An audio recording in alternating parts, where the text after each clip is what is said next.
Hey, Space Control, this is Secretary Driscoll. How are you? Secretary Driscoll, it's an honor to talk to you. I have you loud and clear. We're doing great up here on the International Space Station. It's nice to meet you. Sir, it is very nice to meet you as well. Thank you for your service to the Army and for all of our soldiers out there celebrating our 250th birthday of our incredible United States Army. Thank you for your service. So, Colonel, when I took this job, one of the things everybody told me is you will just not believe the number of things that the U.S. Army and its soldiers do. And nearly every day I have been surprised at something new, but you have absolutely taken the cake for having the coolest and most unique job of any soldier that I've talked to so far. Well, sir, I am proud to represent the Army, which is really an army of innovators, leaders, and problem solvers. Our legacy of problem solving, innovation, development, contributions to technology and society, it goes way back to our very roots. The roots of the Army, which, as you know, is 1 year older than our country, not by coincidence. Very proud of the Army's development of aviation from the early 1900s, medicines and technologies throughout this past century, and now operations in the space domain as well. It's an incredible service to be from, and we do have Army astronauts, in case people didn't know. So I have Colonel Dave Butler with me. He is one of our finest. And so what we were hoping to do is just ask you a couple of questions about your background, how you ended up in space, what you learned in the Army along the way that helped you get there. So would you mind kind of kicking off with a little bit of your background? Yes, sir. I grew up in Spokane, Washington, and when I was 18, I went to the United States Military Academy for college. Best decision I've ever made. Graduated from West Point in 2002, and then as a Marshall Scholar, I moved to England for 2.5 years of grad school. I completed 2 master's degrees while in grad school. My main academic focus has been aerospace engineering. I also did a degree in international relations, international security. Then came back and went to flight school, where I learned to fly the OH-58 Delta Kiowa Warrior, the Army's premier reconnaissance aircraft, and served as a scout pilot, platoon leader, troop commander for the following handful of years. And then in about 2012, I was selected for the United States Naval Test Pilot School. That's where we send our Army officers to be trained as experimental test pilots. I was fortunate enough to go do that. Got to fly over 20 aircraft and learn how to do test and evaluation on aircraft and acquisition. Shortly thereafter, I was picked up as a NASA astronaut in 2013, and I'm currently on my second flight up to the International Space Station. My first flight, I flew on the Russian Soyuz spacecraft and did a 6-month mission in 2018 and 2019. And this time, I'm the commander of the SpaceX Crew Dragon capsule, and we're also here on the International Space Station for about 6 months. And a couple of years ago, I completed another master's degree in strategic studies at the United States Army War College. Hey, that's not bad. I guess you have a lot of time to study up there. I don't know. We talked to a couple of your pilot buddies leading up to this. They said you were quite a Kiowa pilot. This must be a big change for you. I'm glad they're saying nice things. There's a lot of similarities between being a scout pilot and being an astronaut. We're unafraid, we're out front, and we're checking out the lay of the land so that people can come up behind us. So for any of our soldiers who are new to the service or are kind of mid-career and are thinking about what can I do in the Army that may be different from being in my line unit, what was your process like as you kind of, I would say, pushed to the outer extreme of what you were able to do in the Army? Did you find your chain of command supportive and all the training you had? Was it applicable? Yes, sir. That's a great question. I did end up in kind of a weird place, but I had a very normal career, Army career up to that point. The thing is, when we're looking for astronauts, we're looking for the basics of what Army soldiers provide, and that is the ability to work in a complex operational environment, work on a team, provide leadership and clarity, get guidance from the outside, and accomplish a mission with reduced resources. Those skill sets of every single Army soldier are absolutely what make Army astronauts an asset to NASA. I found that I had a lot of support on my chain of command. I have incredible mentors within the Army that I still keep in contact with, some of whom came down to Florida and watched my launch. So one piece of advice I would give, though, is that Army service it's too important to use as a stepping stone. At every point in my career, I led soldiers. I had responsibility to the unit. I had responsibility to the country to provide a service. And that was the most important thing that I was doing at the time. And so no matter where you want to get, the most important thing that you're doing is the job that you have right now.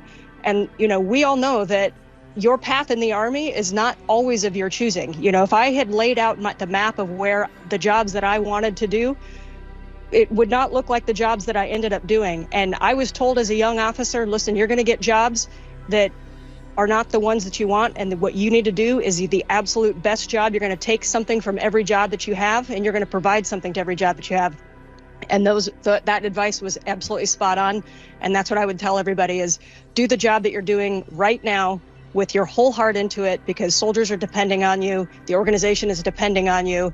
But then you also have to think 5-7 years out. Talk to your branch managers, hop on your Army email and shoot us a note if you're looking at going in a different direction. Everybody is accessible to you, and everybody wants to send the elevator back down and help our soldiers along. So one of the things that I found was just an incredible desire by senior military folks that came before me to show me the path and to reach out. And even just recently, speaking with a few general officers, I had one who I had never met, and I asked him for mentorship, and he said, I am always available to you.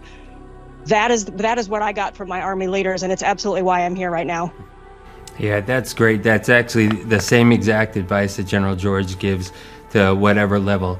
Do the job that you're in now and do the best, absolute best you can. Soldier to soldier, just going to ask a couple soldier questions. How's the chow?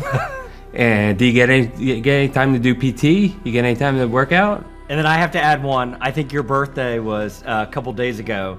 How do you celebrate a birthday in space? So 3 questions. I love those questions.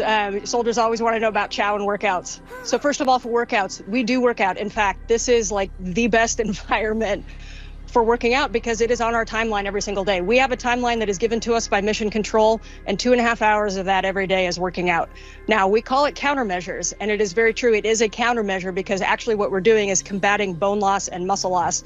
But for somebody like me that grew up doing PT in the morning in the military, and is sometimes some of the jobs you get into the military, that PT time's not carved out for you, and it's really hard to find that time, but it's so important. It is a luxury to have that workout time built in for us. Now, you asked about food, and you would think that space must be the farthest thing from a field exercise that you can possibly get. So at least she's not eating MREs, right? Wrong. Half of our food is indeed going to look very familiar to a lot of people out there. Which one is that one? What's in there? I've even got my tube of cheddar cheese. So I've got a meatloaf here, and I've got a cheddar cheese. And I would say, on the space station, we don't have jalapeno cheddar cheese. So if you're out doing an Army field exercise right now and you have jalapeno cheddar cheese, just know that an astronaut is jealous of you. That's great. And then birthday. What did you do for your birthday? Well, funny enough, where you see me standing right now is where we typically do our public outreach events from space station. And on my birthday, I thought it was going to be pretty low key. My Japanese commander, Takuya Onishi, told us that he had a public affairs event with his home agency, JAXA, and that he asked if his crewmates could join him. I didn't think anything of this. In fact, I was actually thinking, okay, I need to make sure I know my talking points. I need to make sure that I'm ready to engage with JAXA and understand the questions that they might ask. And the camera came on, and I expected it to be an interview with our commander, and instead I had family and friends down there in mission control singing happy birthday to me. So I stood right here where you see me, or floated, I guess. I'm not really standing, and in shock as people sang happy birthday. So it was incredibly special. That's amazing. First birthday out in space? It sounds like maybe you had a couple.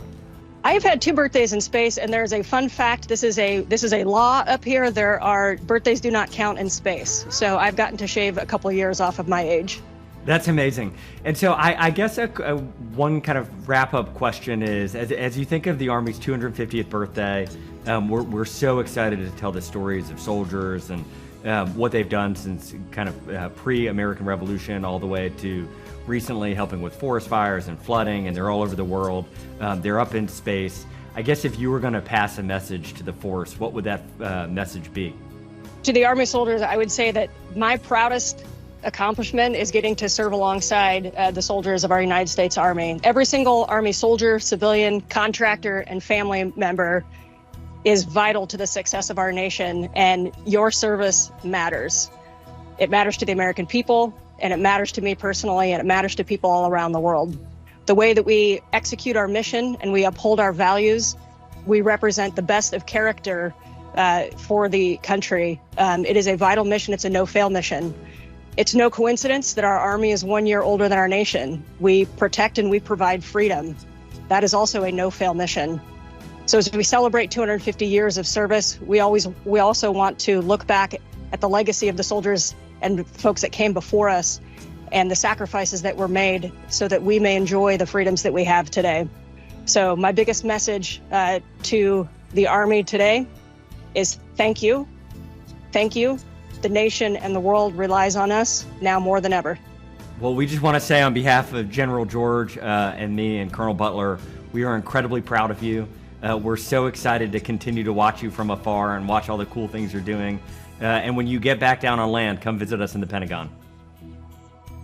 Thank you. Amazing work. Thank you. It's very, very special to be able to talk to you today. Thank you for everything that you're doing. And as an Army astronaut, I am so proud to represent the legacy of exploration and discovery that exemplifies our Army.